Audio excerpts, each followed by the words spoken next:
गोटिए गाँव गोटिए परिवार रे दुई जण स्वामी स्त्री रहुथिले।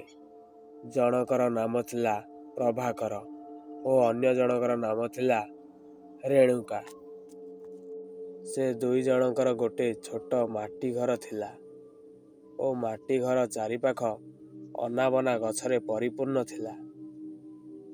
प्रभाकर और तार स्त्री रेणुका अधिक दुखद जीवन जीउथिले।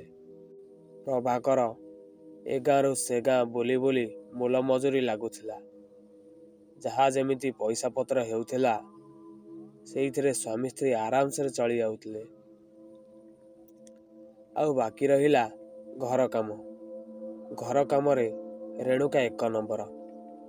बेले बेले रेणुका नदी को माछ धरी जाए और माछ आनी दुई जण स्वामी स्त्री आराम से खाई पी सुअंती।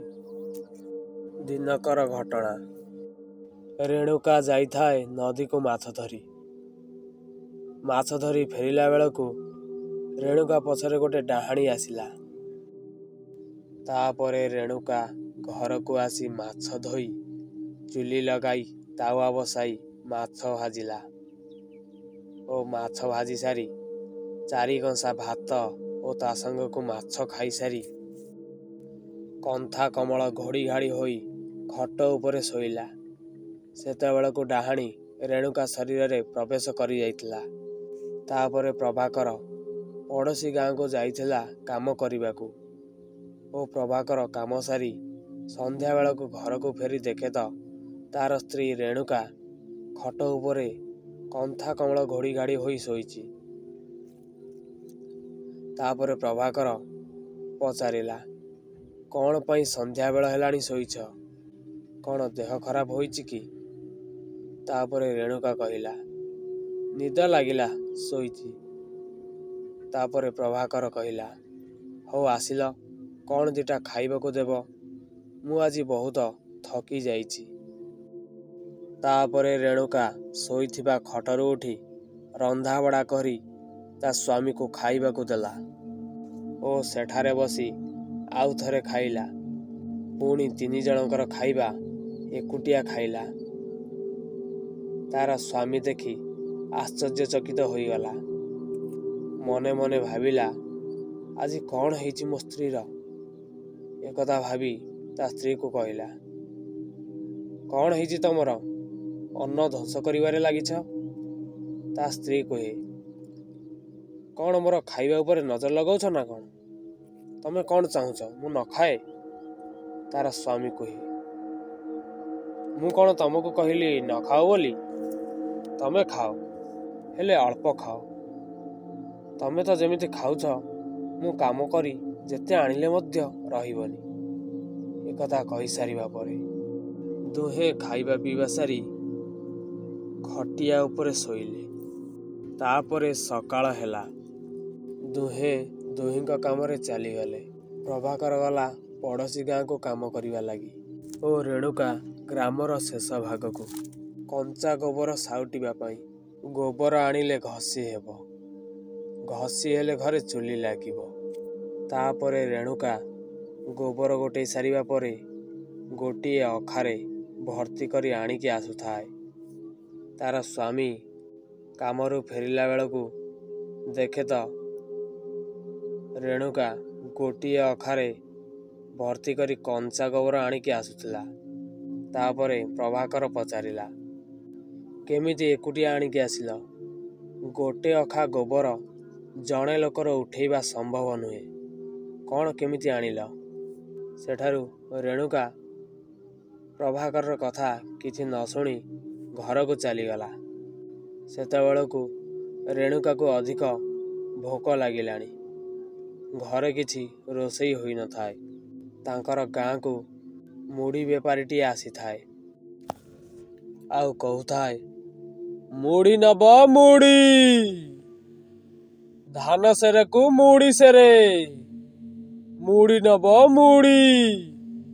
तापरे रेणुका मुड़ी बेपारी को डाके आउ कहे, ए मुड़ी भाई इयाडे आसिल, मु मुड़ी रखिबी। ତାପରେ ରେଣୁକା କୁହେ, ମୋତେ ମୁଡ଼ି ଦିଅ। ମୁଁ ଯାଇଥିଲି କାମକୁ, ମୋତେ ଜୋରସୋରରେ ଭୋକ ଲାଗିଲାଣି। ଘରେ ତ କିଛି ରୋଷେଇ ହେଇନି। ତାପରେ ମୁଡ଼ିବାଲା କୁହେ, କେତେ ନେବ? ତାପରେ ରେଣୁକା କୁହେ, ସବୁତକ ମୁଡ଼ି ଦେ। ମୁଡ଼ିବାଲା କୁହେ, ସବୁତକ ମୁଡ଼ି ରଖିବୁ, ହଉ ଧାନ ଦେ। ତାପରେ ରେଣୁକା କୁହେ, ହଁ ଦେବି। ମୁଡ଼ିବାଲା କୁହେ, ମୁଡ଼ି ସେରକୁ ଧାନ ସେରେ ନେବି।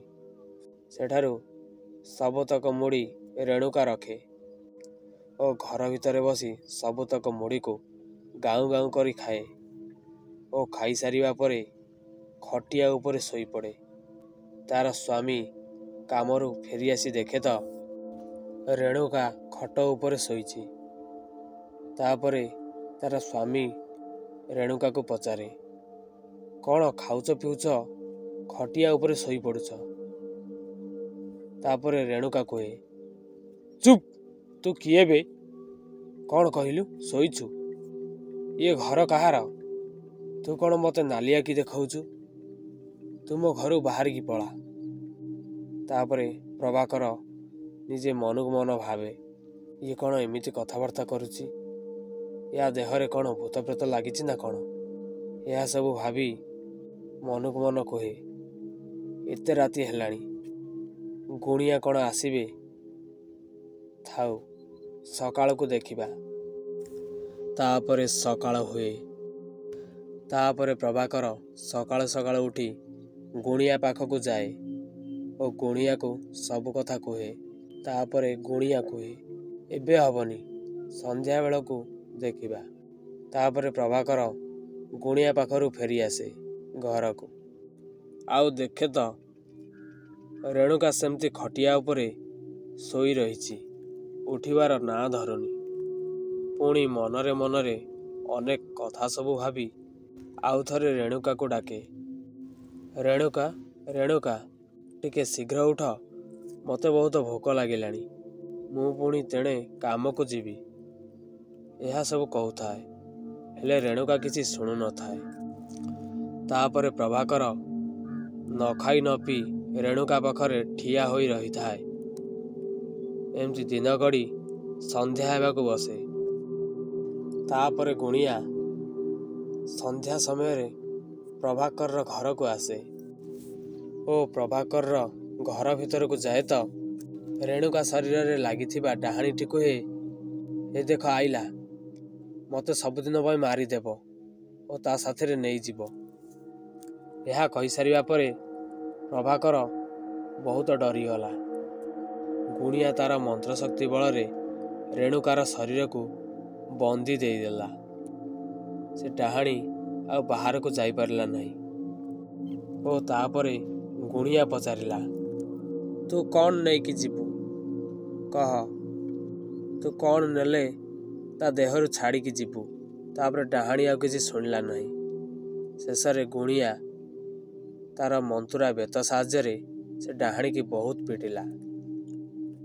ତାପରେ ଡାହାଣୀ ବହୁତ ଗର୍ଜନ କଲା ଓ ଜୋରସୋରରେ ଚିତ୍କାର କଲା।